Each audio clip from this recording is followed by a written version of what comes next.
Tem algumas coisas que acontecem na história e que impactam a nossa vida que às vezes a gente nem faz ideia. Uma dessas histórias é de Francisco de Melo Palheta. Francisco foi um militar luso-brasileiro que nasceu em Belém no ano de 1650, que na época era a capital do estado do Grão-Pará. Em 1727, quando o Brasil ainda era uma colônia portuguesa, o Francisco recebeu uma missão do então governador e capitão-geral do Maranhão, um homem que se chamava João da Maia Gama. O seu objetivo era investigar quebras de acordo que foram estabelecidas no Tratado de Utrecht em 1713 e que separava os territórios do Brasil e da Guiana Francesa. Além de resolver esses conflitos, uma outra ação de Francisco passou para a nossa história. Vindo da Guiana Francesa, Francisco trouxe as primeiras mudas e sementes de café para o Brasil, iniciando assim o plantio daquela que seria a segunda bebida mais popular do país, atrás somente da água. Tudo bem, eu posso estar exagerando um pouco. Não foi a ação isolada do Francisco, que trouxe o café para o Brasil, que fez com que ele ganhasse a importância que ele ganhou no nosso território. Assim como não foi a ação isolada lá da cabrita do primeiro episódio, que fez com que o café ganhasse a notoriedade do mundo. O fato é que esse é o primeiro registro que se tem notícia do café no Brasil. E de lá para cá, muitas coisas aconteceram e que marcaram a importância dessa planta para o nosso país. Mas como isso aconteceu? Por que o café se tornou tão relevante? E o mais importante, como isso alterou para sempre os rumos da nossa história?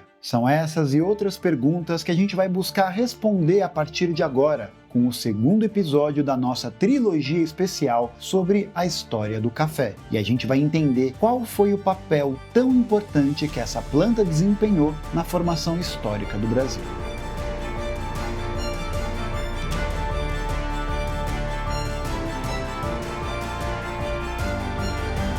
Apesar de ter chegado em 1727, o cultivo de café não vingou logo de primeira no nosso território. Isso aconteceu por algumas razões. Em primeiro lugar, porque boa parte dos esforços da produção colonial daquela época estavam voltados, concentrados para a produção da cana-de-açúcar, no Nordeste, e para a extração do ouro, que havia sido recém-descoberto nas Minas Gerais. Além disso, as condições climáticas da região amazônica não eram propícias para o desenvolvimento do plantio em larga escala do café, devido aos altos graus de umidade e de chuvas que atrapalhavam a cultura. Isso acabou fazendo com que a maior parte do café que estivesse sendo produzido naquele momento fosse dedicado somente ao abastecimento do mercado interno. Mas é a partir do século XIX, com o aumento da urbanização europeia e com o aumento da industrialização dos Estados Unidos, que as demandas de café vão crescer de maneira assustadora, o que vai acabar levando muitos fazendeiros e latifundiários a investirem na produção do café como uma forma de manter e ampliar os seus negócios. E a região escolhida para começar o plantio do café da maneira como a gente conhece hoje foi a região do Vale do Paraíba, um local que ganhou importância econômica e política para o Brasil, sobretudo a partir do século XVIII. O vale fica entre a Serra do Mar e a Serra da Mantiqueira, numa faixa de território que compreende os atuais estados de São Paulo e o Rio de Janeiro. As primeiras mudas começaram a ser plantadas em cidades do estado do Rio de Janeiro e começaram a se espalhar por novos polos produtivos, mais tarde em amplas regiões do sul de Minas e da zona da Mata Mineira. O local era interessante para a cafeicultura por algumas razões: o clima tropical de altitude, o solo fértil e bem drenado e o relevo com altitude moderada, o que garantia a qualidade do grão que era plantado ali. Além disso, já existia na região uma ampla rede de estradas que conectava os estados do Rio de Janeiro a Minas Gerais, o que vai acabar facilitando o transporte do café para os portos, que era feito através de carregamentos de mulas que percorriam esses locais. Além disso, uma parte considerável das terras onde o café havia sido plantado eram terras que haviam sido recebidas como sesmarias em épocas anteriores, o que facilitou o acesso dos fazendeiros à terra. As sesmarias eram lotes de terras que eram distribuídas a beneficiários em nome de um poder local, que poderia ser o rei ou mesmo um capitão donatário, o cargo que era responsável pelo controle e pela administração das capitanias hereditárias. Essa foi uma forma encontrada pela colonização portuguesa para poder ocupar o espaço territorial brasileiro e que, na prática, vai acabar levando à acumulação não só de terras, mas também de poder nas mãos das elites. redes locais.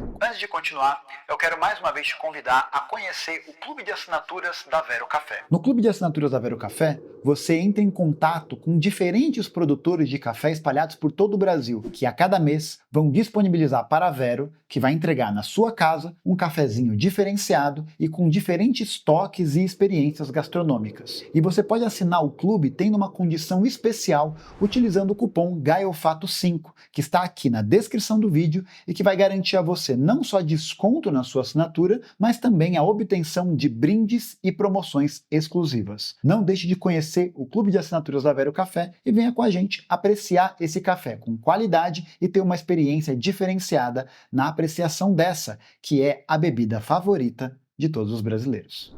Com o crescimento do interesse pela região, os fazendeiros mais poderosos vão buscar ter um controle cada vez maior do número de propriedades na região, garantindo, assim, o seu controle total sobre a produção. Esse processo de concentração fundiária privada foi fundamental para poder viabilizar esse modelo de negócio de exportação do café. Uma das medidas mais importantes nesse sentido foi a aprovação da Lei de Terras de 1850, que, dentre outros artigos, previa o fim da distribuição gratuita de terras e determinava que a única forma de adquirir terras no Brasil seria através da compra. Ou seja, se você fosse um ex-escravizado, um imigrante pobre, ou um trabalhador sem grana, você dificilmente conseguiria ter acesso legal a qualquer pedaço de terra no Brasil, ou mesmo provar para as autoridades que você morava ali antes da aprovação da lei. Isso travou a possibilidade de qualquer reforma agrária mais espontânea, protegendo os interesses dos grandes latifundiários, principalmente aqueles que eram do Vale do Paraíba e do Oeste Paulista, e que ganhavam cada vez mais poder com o aumento da importância do café.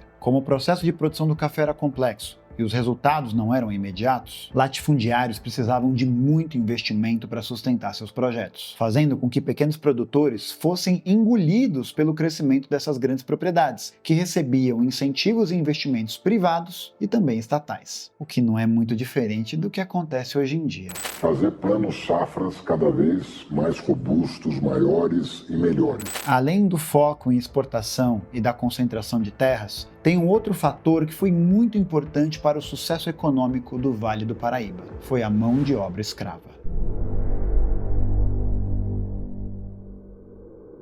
A escravidão esteve presente em toda a história brasileira e ela moldou as bases da nossa sociedade e a gente carrega o seu legado até os dias de hoje. A demanda por mão de obra barata sempre foi regra na montagem da economia brasileira. Entre 1751 e 1760, o momento em que a extração do ouro atingiu o seu ponto mais alto no Brasil, mais de 81 mil escravizados desembarcaram no nosso território. Esse número, que já era elevado, vai crescer ainda mais diante da demanda que esses cafeicultores tinham por mão de obra. Entre 1816 e 1820, mais de 115 mil pessoas são traficadas para o Brasil. E nos 30 anos seguintes, esse número aumentaria ainda mais, chegando à impressionante cifra de 919 mil pessoas que foram trazidas à força pelo tráfico interatlântico de escravos. Além de serem indispensáveis para o plantio e para a colheita, muitos barões do café, como ficarão conhecidos esses cafeicultores, vão utilizar os seus escravos como garantia por empréstimos que eles tomavam junto a bancos e a outras associações financeiras. E isso gerou resultados. Na década de 1820, o café respondia por 18,6% das exportações brasileiras. 10 anos depois, esse número subiu para 43%. Vendo assim, dá para perceber que o café assumia um lugar de importância cada vez maior na organização da nossa economia. E mesmo com o fim do tráfico transatlântico de escravos, estabelecido pela Lei Eusébio de Queiroz em 1850, o número de escravizados que era comercializado dentro do Brasil continuou bastante alto, sendo que boa parte desses escravizados eram enviados para as fazendas do Vale do Paraíba, que demandavam cada vez mais mão de obra para poder manter esse fluxo produtivo. É interessante notar que, na época, a maior parte dos produtores era representada por minifundiários, que tinham até 4 escravizados, e pequenos proprietários, que tinham até 19 escravizados. Mas esses grupos detinham apenas de 10 a 15% do total de cativos. Já os maiores senhores de terra, que tinham 500, 800 ou até 1.000 escravizados, representavam somente 10% das propriedades rurais no país, mas ao mesmo tempo também controlavam mais da metade da mão de obra escrava disponível no Brasil. Essa produção frenética do Vale do Paraíba logo cobrou seu preço. Isso aconteceu porque o uso extensivo do solo sem rotação e sem cuidado e uma produção de baixa produtividade por hectare não foram capazes de continuar atendendo às crescentes demandas de café que vinham aumentando desde 1850, o que vai prejudicar e muito os negócios dos senhores do Vale do Paraíba. Diante disso, muitos latifundiários passaram a investir seus recursos e seus capitais em uma produção que pudesse ser mais tecnológica e mais produtiva, levando o café a se expandir para novas regiões. Uma dessas regiões foi o Oeste Paulista. A região do Oeste Paulista, até hoje, tem um papel fundamental na organização do agronegócio brasileiro. As características dessa região foram muito importantes para o estabelecimento desse cultivo. O solo de terra roxa extremamente fértil e rico em óxidos de ferro e a topografia levemente ondulada, favorecendo a mecanização e a modernização da produção. O uso de técnicas agrícolas mais modernas, com o uso de adubo e preparo do solo, a mecanização gradual da lavoura, a conexão com ferrovias e um escoamento mais rápido da produção e o uso da mão de obra imigrante europeia, que vai começar a chegar no Brasil entre os anos de 1880 e 1890 e que também vai fazer parte do projeto de embranquecimento que o Brasil passava naquela época. Para financiar essas obras tão modernizantes, como ferrovias, estradas e armazéns, o Brasil vai recorrer a muitos empréstimos internacionais, feitos principalmente por bancos e instituições financeiras da Inglaterra. Isso gerou um ciclo de endividamento, em que um empréstimo pagava o outro e acabava comprometendo todas as rendas obtidas com a venda do café no mercado internacional, ou seja, um mecanismo de pagamento de dívida. Investimentos privados e incentivos públicos consolidaram o papel político e econômico do café, que ainda hoje é central para o funcionamento do agro brasileiro. A gente pode dizer que o café deu continuidade ao modelo de produção colonial. Latifúndio, monocultura, mão de obra barata e voltado para exportação, só que agora integrada aos mercados mundiais capitalistas. Na década de 1880, a produção brasileira de café já correspondia a 62% de toda a produção mundial, o que consolida o papel do Brasil não só na produção do café, mas também na divisão internacional do trabalho. Aquela ideia que os países centrais do capitalismo têm a tecnologia, as patentes, as indústrias para um processamento mais aprimorado, e os países da periferia, que são responsáveis pela produção de commodities e de bens agrícolas in natura. Mas no ano de 1889, algumas mudanças estavam acontecendo, e essas mudanças serão as responsáveis por colocar ainda mais poder nas mãos dos barões do café. Um desses eventos foi a Proclamação da República,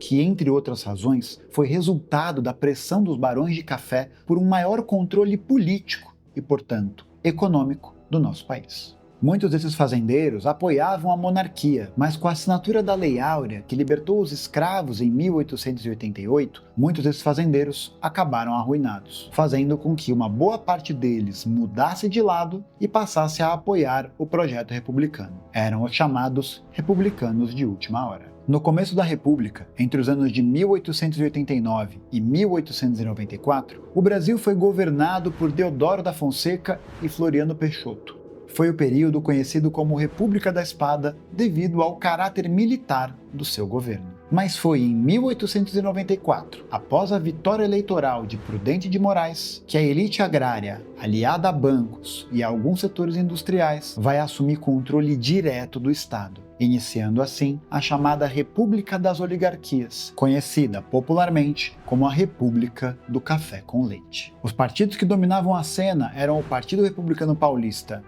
de São Paulo, e o Partido Republicano Mineiro, de Minas Gerais. Esses partidos revezavam as indicações para a presidência da República a cada 4 anos, buscando manter intacto os seus interesses políticos. Esse período foi marcado por intensas lutas sociais no campo e na cidade, e que foram brutalmente reprimidas pelas elites. Mesmo assim, o café continuou sendo o principal produto de exportação do país e aprofundou ainda mais a inserção do Brasil como uma economia capitalista dependente. Os produtores brasileiros plantam e colhem, enquanto as empresas da Europa e dos Estados Unidos processam e comercializam os cafés de melhor qualidade em todo o mundo, concentrando lucros e rendimentos dessa atividade. Mas não se engane não, hein? Porque os latifundiários brasileiros ganham muito dinheiro com esse esquema de venda de café praticamente in natura para o capital externo. Parece que pouca coisa mudou de lá para cá. Essa dependência também vai se expressar em outros ramos estratégicos da nossa economia, como no setor de energia elétrica, sistema bancário e ferrovias, que vão estar sob o controle de empresas estrangeiras que terão o direito de explorar essas atividades no nosso território. Resultado, o Brasil se especializou na produção de bens de baixo valor agregado, aqueles que passam por poucas etapas de processamento: o açúcar,